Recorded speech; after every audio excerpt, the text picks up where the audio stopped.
आणि असे जे सात्विक कन्यापुत्र आहे ना ते काय करतात, गीता भागवत करीती श्रवण, गीता भागवत करीती श्रवण,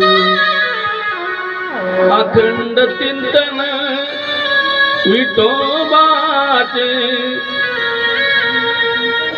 अखंड चिंतन विठोबाचे, कुणी कन्यापुत्र होती जी सात्विक, तयाचा हरिक वाट देवा. तुकोबाराय म्हणतात की बाबा असे अभंगाच्या तिसऱ्या चरणात सांगतात की असे जे सात्विक कन्यापुत्र असतात, गीता आणि भागवत अशा ग्रंथांचं ते काय करतात, श्रवण करीत असतात. गीता भागवत करीती श्रवण आणि अखंड विठ्ठलाचं चिंतन करीत असतात.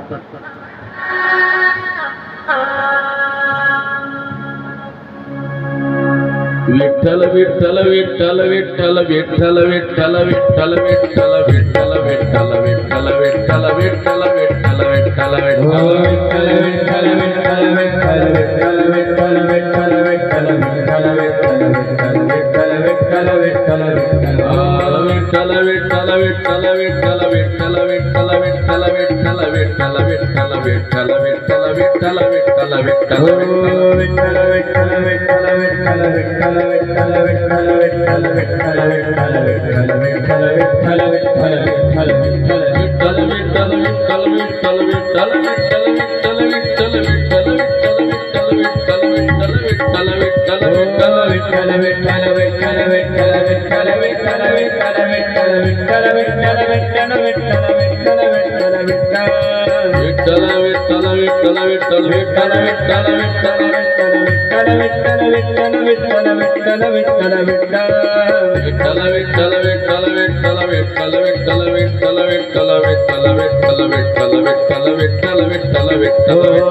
असं विठ्ठलाचं चिंतन करीत असतात. ते अखंड, अखंड म्हणजे कधी खंडन होत नाही असं ते भगवान विठ्ठलांचं चिंतन करीत असतात. आणि असे हे आईंचे संस्कार आणि वडिलांचे संस्कार असले तर बरं. कारण पहिली शाळा तुकोबाराय म्हणतात की आई वडील आहे पुत्राच्या जीवनामधली आणि कन्येच्या जीवनातलं. पहिलं म्हणजे त्यांचे गुरु म्हणजे आई वडील, आणि मग दुसरे गुरु ते शाळेमधले ते शिक्षक असतात ते गुरु, आणि त्यानंतर पुन्हा त्यांचा दुसरा जन्म होतो. ते जर परमार्थामध्ये शिरले आणि त्यांनी तो गुरु केला, तो गुरु म्हणजे त्यांचा तो एक गुरु, त्याचा पुन्हा जन्म होतो. आणि गुरु माऊली, गुरु माता, कृष्ण माझी माता, कृष्ण माझा पिता, बहीण बंधू चलता कृष्ण माझा, कृष्ण माझी गुरु, कृष्ण माझी तारू, उत्तरी पैल पार भव नदीचा. म्हणून आई सारखी मूर्ती जगामध्ये दुसरी कोणती नाही. आई तुझ्या मूर्ती, आई तुझ्या मूर्ती वाणी, आई तुझ्या मूर्ती वाणी, या जगात मूर्ती नाही. आई तुझ्या मूर्ती वाणी, या जगात मूर्ती नाही. अनमोल ओ अनमोल जन्म दिला तुगा गाई, तुझे उपकार फिटणार नाही. अनमोल जन्म दिला गाई, तुझे उपकार फिटणार नाही. मूर्ती वाणी, या जगात मूर्ती नाही. आई तुझ्या मूर्ती वाणी, या जगात मूर्ती नाही. अनमोल जन्म दिला गाई, तुझे उपकार फिटणार नाही. अनमोल जन्म दिला गाई, तुझे उपकार फिटणार नाही.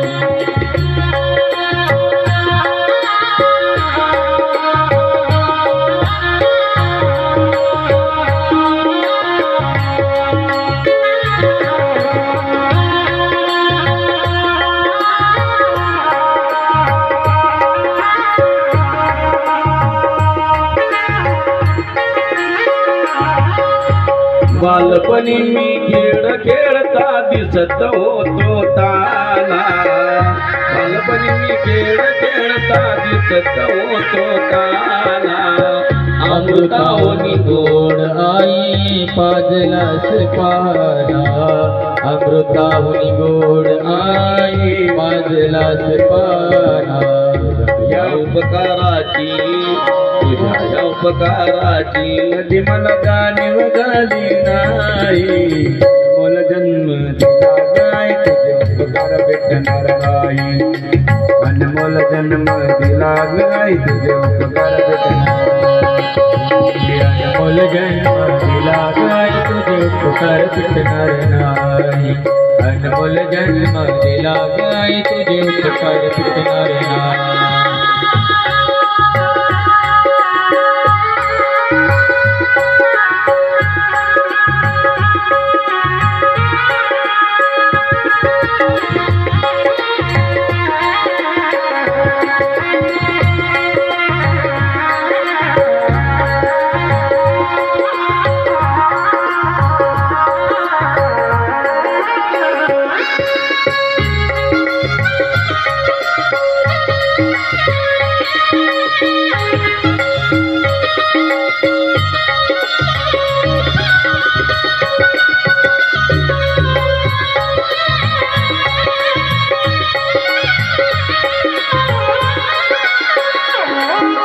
शाळेतून घरी येताना कधी उशीर मला होई, गल्लोगल्ली पाहत फिरे मला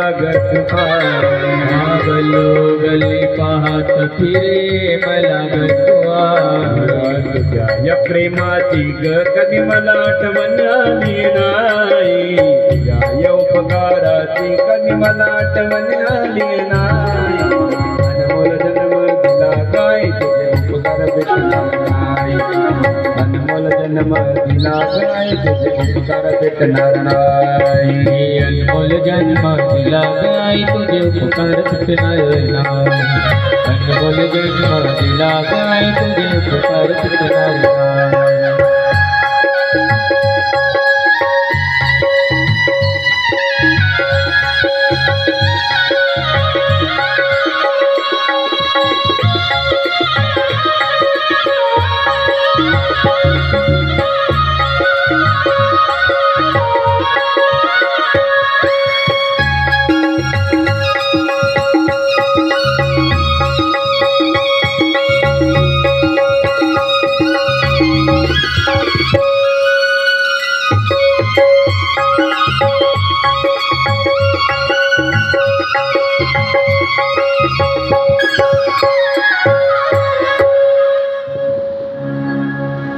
गोपाल कृष्ण भगवान की जय. तर आता ध्रुवात त्याची माता असणारी ती सुनीता माता त्याने योग्य मार्गदर्शन केलं, म्हणून माता योग्य असली तर पुत्र आणि कन्या योग्य घडत असतात. पहिले शाळा म्हणजे आई आणि बाप, म्हणून आता पुढे या ध्रुवाच्याच वंशामध्ये प्राचीन बरी राजा, प्राचीन बरीचे जे पुत्र आहेत ते 10 होते बघा, परंतु त्यांचं नाव होतं प्रचेता. बघा ते 10 जरी भाऊबंधू होते, पांडवांना जसं 5 होते, परंतु त्यांना ओळखत कसे होते, त्यांचे नाव वेगवेगळे होते, परंतु त्यांना पांडव म्हणत होते आणि तसं यांना जे जरी 10 होते त्या प्राचीन बरी राजाचे पुत्र, परंतु त्यांना प्राचेता म्हणून ओळखत होते लोक, प्रचेतस. बघा यांनी समुद्रामध्ये जाऊन इतक्या पाण्यामध्ये, थंडीचे दिवस असो, उन्हाळा असो, पावसाळा असो, एवढ्या पाण्यामध्ये राहून त्यांनी दिव्य तपश्चर्या केली. भगवान विष्णूचे भक्त होते ते. 10,000 वर्ष त्यांनी तप केलेलं आहे आणि त्यांच्या समोर साक्षात भगवान श्रीहरी विष्णू त्यांना प्रसन्न झालेले वरदान देण्याकरता. श्री भगवान म्हणाले, राजपुत्रांनो, हे प्राचीन बरीच्या पुत्रांनो, प्राचेतांनो, ऐका म्हटले, तुमचे कल्याण असो, तुमचे आपसात मोठे प्रेम आहे भावा भावांवर. त्यांचं काय होतं, 10 होते, 10 भाऊ, एकामेकावर फार त्यांचं प्रेम होतं. आणि ते असलं प्रेम असल्यामुळे तुम्ही सर्वजण एकाच धर्माचे पालन करीत आहात. तुमच्या या प्रेमामुळे मी तुमच्यावर प्रसन्न झालो आहे. वरदान मागा. भगवान विष्णू म्हणताय वरदान मागा. जो मनुष्य दररोज सायंकाळी तुमचे स्मरण करील, बघा ऐका या 10 भावांचं, प्राचीन बरीच्या पुत्रांचं. जो मनुष्य सायंकाळी संध्याकाळच्या वेळेला भगवान विष्णू म्हणता तुमचं जो स्मरण करेल ना संध्याकाळच्या वेळेला, त्याचे आपल्या भावांशी स्वतःवर असणारे प्रेम, तसे तुमचं जसं एकामेकावर प्रेम आहे तसं भावाभावांमध्ये त्यांचं देखील प्रेम होईल. जमेल त्यांचं. जे लोक प्रातःकाळी आणि सायंकाळी एकाग्र चित्ताने रुद्रगीताच्या द्वारे माझी स्तुती करतील त्यांना मी इच्छित वरदान देईल. म्हणजे बघा हे 10चे 10 भाऊ ज्यावेळेला समुद्राच्या किनाऱ्यावर आले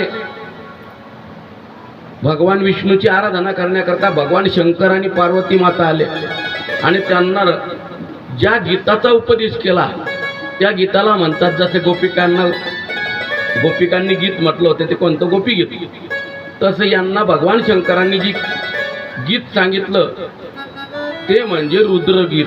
रुद्र देवाला, महादेवाला रुद्र म्हणतात ना, म्हणून रुद्राने ज्या ज्ञानाचा उपदेश केला, त्या गीताचा उपदेश केला त्याला रुद्रगीत म्हणतात. आणि त्या प्रचेतसांनी 10 भावांनी, 10च्या 10 भावांनी भगवान विष्णू ते भगवान शंकरांनी जे रुद्रगीत सांगितलं त्या रुद्रगीताने भगवान विष्णूची स्तुती केलेली आहे आणि भगवान विष्णू प्रसन्न होऊन त्यांना वरदान दिलेलं आहे. तुम्ही सर्वजण माझ्या कृपेने 10 लाख दिव्य वर्षापर्यंत पूर्ण बलवान राहाल. बघा भगवान काय म्हणताय. किती वर्ष तुम्ही किती वर्ष सांगितलं आता ऐकलं तुम्ही? दिव्य 10 लाख वर्ष. 10 लाख. दिव्य 10 लाख वर्ष तुम्ही पूर्ण बलवान राहाल आणि अनेक प्रकारचे पृथ्वीवरचे आणि स्वर्गातील भोग तुम्ही भोगाल. शेवटी माझ्या अविचल भक्तीमुळे हृदयातील वासनारूप मळ तुमच्या ठिकाणचा निघून जाईल. तुम्ही इहलोकातील नरकतुल्य भोगांना वटून त्यांचा त्याग कराल आणि माझ्या परधामी तुम्ही म्हणजे वैकुंठ धामाची तुम्हाला प्राप्ती होईल, असं भगवान श्री हरी विष्णूने त्या प्राचीन बरी राजाच्या पुत्रांना प्रचेतसांना वरदान दिलेलं आहे.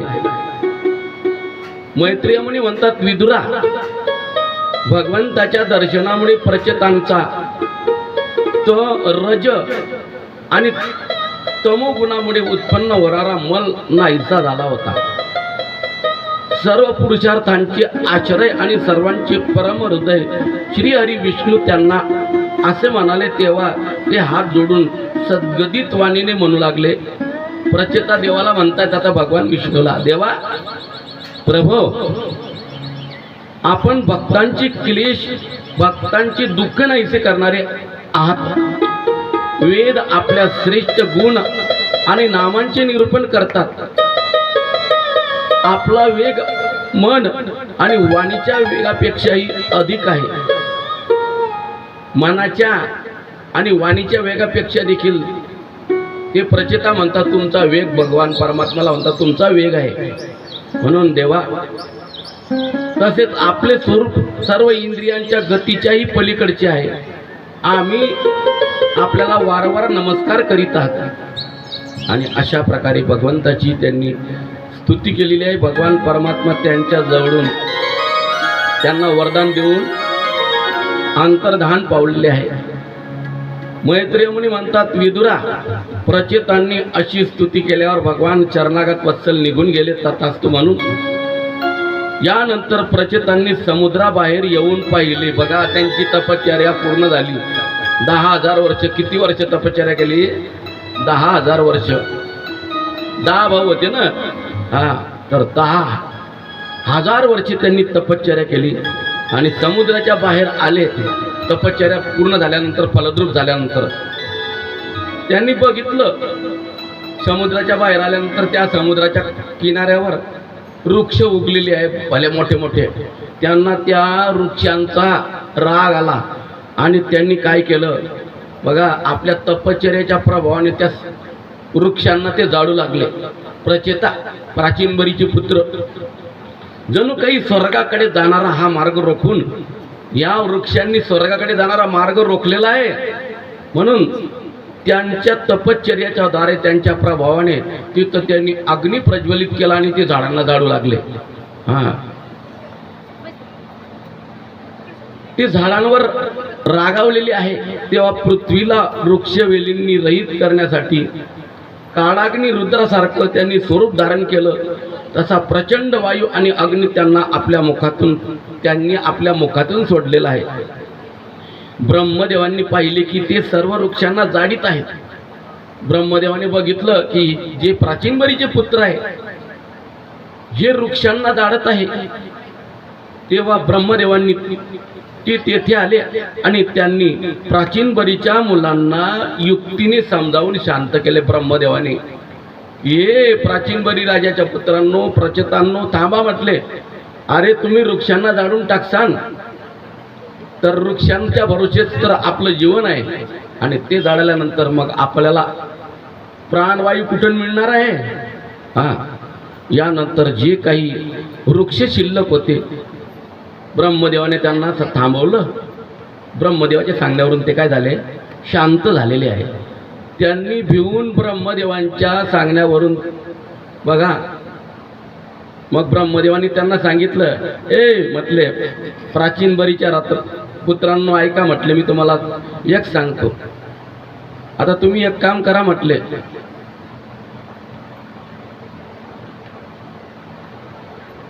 ब्रह्मदेवाच्या सांगण्यावरून त्यांनी एक जी कन्या होती, एका प्रमलोचा नावाची अप्सरा आणि एका ऋषीपासून तिचा जन्म झाला होता. म्हटले त्या कन्येशी तुम्ही विवाह करून घ्या आणि विवाहबद्ध व्हा. ब्रह्मदेवाच्या आज्ञेनुसार प्रचेतांनी सुद्धा त्या मारिशा नावाची जी ऋषीची कन्या होती आणि प्रमलोचा नावाची अप्सरा तिची कन्या होती, तिच्याशी त्यांनी विवाह करून घेतला. 10 भावांनी एक पत्नीला वरलेलं आहे. म्हणजे 10 भावांची किती एकच पत्नी होती ती. जशी 5 भावांची द्रौपदी होती पांचाली, तशी हे भाऊ 5 भाऊ होते. आपले 10 भाऊ होते ते 5 भाऊ पांडव होते. हे प्राचीनबरीचे पुत्र 10 होते, परंतु मात्र दिसायला बी सारखे आणि बोलायला बी सारखे. मग ब्रह्मदेवांनी त्यांना आज्ञा केली की तुम्ही ही या मारिशा सोबत तुम्ही विवाह करून घ्या, विवाहबद्ध व्हा.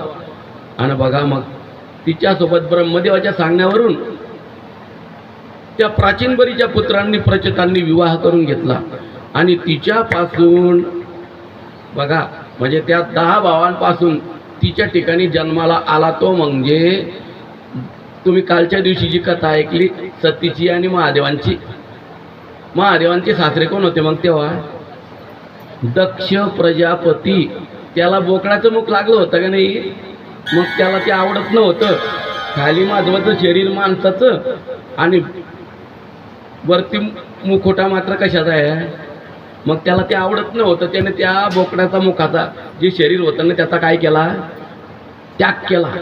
आणि या 10 भावांच्या वीर्याचा सहारा घेऊन तो त्या मारिशीच्या ठिकाणी तिच्या गर्भामध्ये तिच्या पुत्राच्या रूपाने प्रविष्ट झाला. ऐका, ब्रह्मदेवाच्या आज्ञेनुसार प्रचेतांनी सुद्धा त्या मारिशा नावाच्या कन्येशी विवाह केला. तिच्यापासूनच ब्रह्मदेवांचा पुत्र दक्ष याने महादेवांची अवज्ञा केल्यामुळे आपल्या पहिल्या शरीराचा त्याग करून नवा जन्म घेतला. ऐकलं, सांगितलं मी तुम्हाला. आता नवीन जन्म घेतला त्याने, म्हणजे तो आता कोणाचा पुत्र झाला, या 10 भावांचा पुत्र झाला. जेव्हा कालक्रमानुसार पूर्वसर्ग नष्ट झाला तेव्हा याच दक्षाने चाक्षुष मन्वंतर आल्यानंतर भगवंतांच्या प्रेरणेने आपल्या इच्छेनुसार नवी प्रजा उत्पन्न केली. या दक्षाने पुन्हा काय केली, नवीन प्रजा निर्माण केली. यानेच जन्म होताच आपल्या कांतीने सर्व तेजस्वी लोकांचे तेज हिरावून घेतले. कर्म करण्यामध्ये हा अत्यंत दक्ष होता म्हणून याचे नाव त्या विड्याला देखील काय पडलं? दक्ष नाव पडलेलं आहे. हा, कारण कार्य करण्यामध्ये तो दक्ष होता म्हणून त्याचं नाव काय पडलं? दक्ष. आणि ब्रह्मदेवाच्या शरीरापासून जन्माला आला होता तेव्हा काय नाव पडलं होतं? दक्षच होतं. ब्रह्मदेवांनी याला प्रजापतींचा नायक या पदावर अभिषिक्त करून सृष्टीचे रक्षण करण्यासाठी त्याची नियुक्ती केली आणि यानेच दुसऱ्या प्रजापतींना आपल्या कार्यात नियुक्त केले. आणि इथं हा चतुर्थ स्कंद काय झाला? समाप्त झालेला आहे. आता आपण